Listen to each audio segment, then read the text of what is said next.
batin Partai Perindo terhadap kebijakan ini, bahwa kita sangat menolak lah. Ini sangat tidak manusiawi menurut saya, terlepas dari sisi regulasi seperti apapun itu. Mabar Bicara Podcast, bicara tentang mabar. Kembali lagi bersama saya, Aloysius Suartim, karya tuan rumah dari Mabar Bicara Podcast. Kita amati bahwa akhir-akhir ini ya di Manggarai Barat diwarnai begitu dinamika. Dan ini tentunya adalah wujud bagaimana kecintaan kita terhadap kesejahteraan dari Manggarai Barat gitu ya. Dan di malam hari ini ya setelah hadir narasumber ya, beliau adalah Ketua Dewan Pimpinan Daerah Partai Persatuan Indonesia. Manggarai Barat ini sekarang diwarnai dengan dinamika yang sangat menarik begitu ya, di mana di sini yaitu adanya desakan dari publik Manggarai Barat melalui organisasi Federasi Buruh begitu ya. Mereka menyikapi kebijakan dari pemerintah daerah Kabupaten Manggarai Barat yang telah mengeluarkan surat edaran yaitu pemberhentian sebanyak ratusan tenaga kontrak daerah ya di lingkup OPD Kabupaten Manggarai Barat begitu.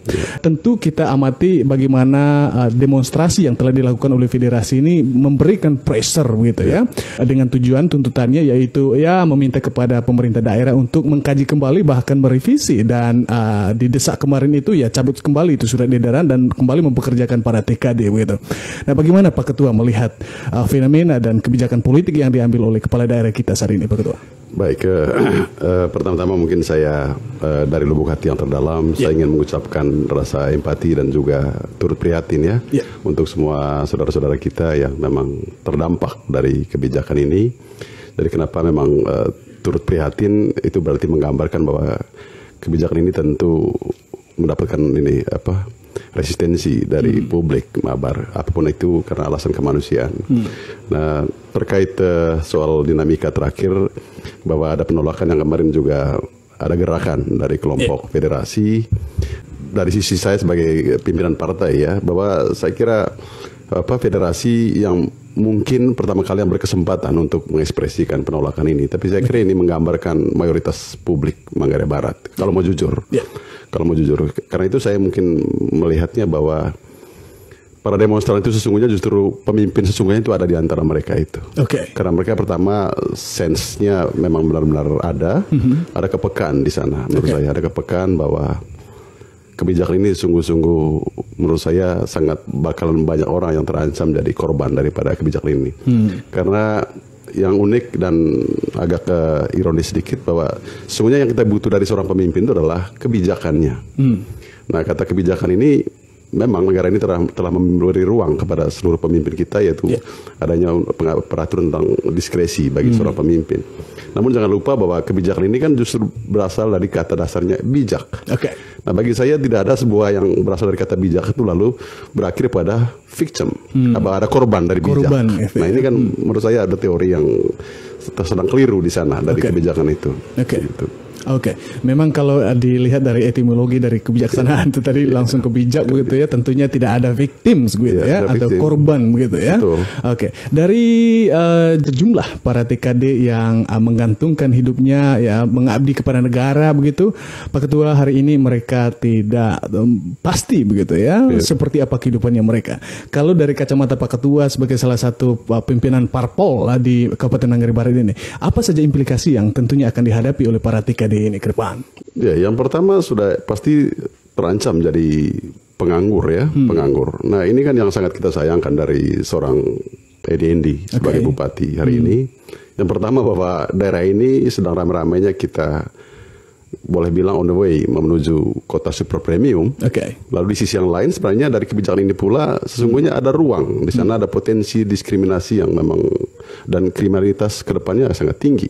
Jadi kalau saya boleh bilang bahwa potensi jadi super premium vs super kriminal menurut saya ke depan, karena bagaimanapun bahwa di mana ada pengangguran di sana pasti ada kriminalitas terjadi. Dan di sisi itu menurut saya bahwa kebijakan pemerintah pusat untuk menjadikan kota ini menjadi kota super premium sudah dibantahkan dan kebijakan ini salah satu. Yang kedua bahwa di saat krisis pandemi secara global, saya kira sudah 2 tahun ya kita semua merasakan ini. Nah, yang kita butuh dari seorang pemimpin saat ini sesungguhnya justru empati terhadap keadaan ini. Gitu. Selama ini saja sudah merasa tidak adil. Misalnya kan ini, ada diskriminasi yang terstruktur. Oke. Kalaupun itu tidak bisa dipertanggungjawabkan secara hukum. Misalnya bahwa pekerja yang notabene statusnya hanya honorer daerah, mereka tetap membelanjakan waktunya 8 jam per hari dengan intensitas kerja yang memang luar biasa, tapi mereka dibayar beda. Tapi kita bisa memahami itu karena apapun alasannya, ini negara hukum, negara yang punya aturan, yang memiliki regulasi. Tetapi jangan lagi harus dibunuh mereka dengan secara kasar begini menurut saya. Begitu. Oke, apakah Pak Ketua memang melihat bahwa ini seriusan seperti bisa disebut begitu ya dalam tanda kutip gitu? Ini merupakan sebuah pemiskinan tersistemik begitu. Saya kira iya. Saya kira iya. Saya kira begini, bahwa momen-momen ini justru pemerintah, dalam hal ini pemimpinnya ya, bupati lah dalam hal ini, justru menurut saya, ini pengamatan saya, bahwa sedang menciptakan ruang untuk bisa nafsu-nafsu politik, kemudian kepentingan-kepentingan politik yang mungkin pernah dijanjikan sebelumnya kepada kroni-kroni dari paket pilkada saat itu ya, mungkin saat ini mereka justru ingin mengimplementasikan itu semua. Hanya atas nama PP 49 2018 itu dipakai. Karena itu saya mungkin sangat tidak tertarik untuk membahas soal PP itu ya, karena bagi saya bahwa ya itu tadi yang dibutuh dari seorang pemimpin itu adalah kebijakannya dan yang lahir dari nurani. Bahwa ada pertimbangan kemanusiaan yang dikedepankan di sana. Nah, ini yang luar biasa nih ya, bahwa memang kalau kita amati Pak Ketua ya, ada berjumlah ratusan ini para tenaga kontrak daerah ini yang bagaimana selama ini mendedikasikan diri untuk membangun ini daerah begitu ya. Dan di hari ini dengan status atau melalui surat edaran yang dikeluarkan oleh pemerintah daerah Kabupaten Manggarai Barat, mereka tidak dipekerjakan begitu ya. Jadi mereka juga saya pikir Pak Ketua ya, mereka tidak tahu ya mau buat apa di situasi pandemi begitu ya, dan lain sebagainya begitu. Nah, kalau Pak Ketua nih, Pak Ketua Partai Perindo melihat dari sisi politis ini ya, kira-kira apa yang melatari Bupati sendiri sampai ada keberanian begitu ya? Ini kan sangat riskan sekali Pak Ketua ya, bagaimana beliau dianggap oleh publik begitu ya, ini sangat tidak humanis dan lain sebagainya begitu ya. Pertama begini, saya lihat kalau tipikal seorang Pak Edi ini memang kalkulatornya hebat, beliau secara politik ya. Bahwa orang mungkin melihat secara sepintas, kalau publik melihat bahwa kebijakan ini mungkin tidak populis. Tetapi kan di sisi lain bahwa contoh misalnya 500 yang off kali ini, yang diberhentikan. Lalu kemudian atas nama seorang pemimpin, atas nama seorang bupati, tentu dia punya kepentingan dan kebutuhan daerah ini ke depan. Bahwa dia bisa saja merekrut 2 kali lipat besarnya. Secara politik pun dia tidak terdampak dari sana. Cuman ada hal yang menurut saya yang mengajarkan kepada publik Manggarai Barat dari seorang politisi yang menurut saya tidak baik. Apa itu? Misalnya bahwa saya kira kemarin di panggung-panggung kampanye saat pilkada, kita semua tahu lah bahwa salah satu juga keterpilihan beliau ini ada janji waktu itu, bahkan tenaga honor, guru-guru komite misalnya, nanti gajinya dikatrol lah, dinaikkan, artinya lebih kepada kesejahteraan manusianya. Di sisi itu kita sangat setuju. Nah, apa yang terjadi ini bukan 90 derajat, ini berbalik 180 derajat yang terjadi. Bukannya dinaikkan gajinya, malah dibunuh nasibnya, ditutup peluangnya untuk bisa bekerja. Karena kalau dari sisi regulasi saya kira memang mungkin beliau berdiri di atas PP dan undang-undang dan seterusnya dan kewenangan sesuai dengan kebutuhan daerah. Tetapi kan itu tadi, nurani di mana loh gitu. Ini kan soal. Ini soal. Nah, terkait kebijakan tadi itu Pak Ketua, bahwa memang sebagaimana didengungkan begitu ya dan disampaikan oleh pihak eksekutif sendiri dalam hal ini pemerintah daerah Kabupaten Manggarai Barat, bahwa ini disebabkan oleh pandemi COVID-19 begitu. Kalau seandainya Pak Ketua Partai Perindo untuk DPD Manggarai Barat ini adalah bupati misalnya begitu ya, dengan situasi pandemi ini apakah kebijakan itu akan tetap dilaksanakan ataukah harus ada semacam sebuah solusi alternatif yang win-win solution begitu terhadap TKD dan karena disampaikan ini ada defisit lah dan lain sebagainya itu Pak Ketua.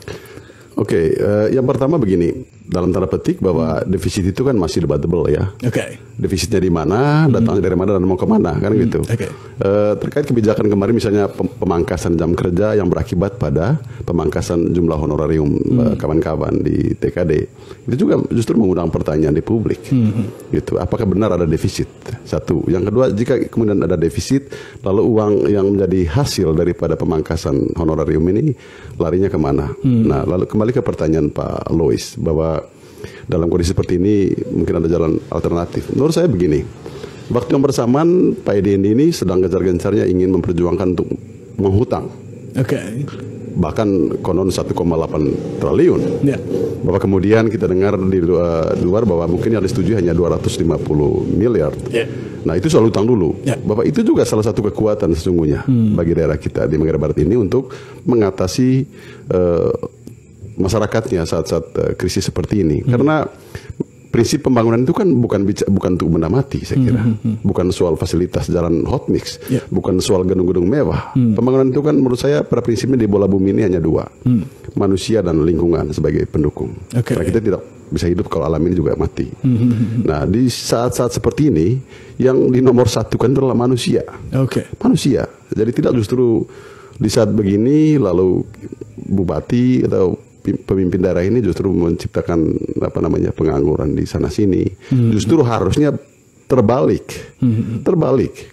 Masyarakat yang di luar sana yang hari ini terdampak daripada krisis ini yang menjadi concern, yang sudah bekerja ya sudah. Kalaupun terlepas bahwa PP-nya sudah mengatur seperti apa, undang-undang mengatur seperti apa. Nah di sanalah pemimpin itu dibutuhkan kebijakan. Nah itulah yang dimaksud dengan kebijakan itu. Diskresi itu di situ. Gitu. Nah ini bahwasannya kita memiliki wakil rakyat nih di sana nih Pak Ketua ya. Dari pengamatan Pak Ketua nih sebagai parpol ini yang selama ini aktif begitu ya, sama-sama berkolaborasi untuk membangun daerah ini begitu ya. Bagaimana keterlibatan para wakil rakyat kita di gedung sana soal dirumahkannya dan tidak adanya keberlanjutan dari nasib para TKD ini, Pak Ketua? Baik, saya kira begini ya. Yang pertama, Perindo sendiri punya satu orang wakil loh. Ada kursi di DPRD ya. Bahwa memang kita sangat menyadari bahwa satu kursi satu suara ini sangat tidak mempengaruhi apa-apa di Dewan. Jadi 1/2/9 pemikiran pasti sulit lah, malah kesulitan. Tetapi bahwa satu hal yang menurut saya yang terabaikan di gedung yang terhormat itu, misalnya kan begini, bahwa ada perda terkait APBD 2021 yang di Palu di 2019 tentang anggaran pendapatan belanja daerah untuk tahun 2021. Nah kemudian dalam perjalanannya Bupati punya kebijakan.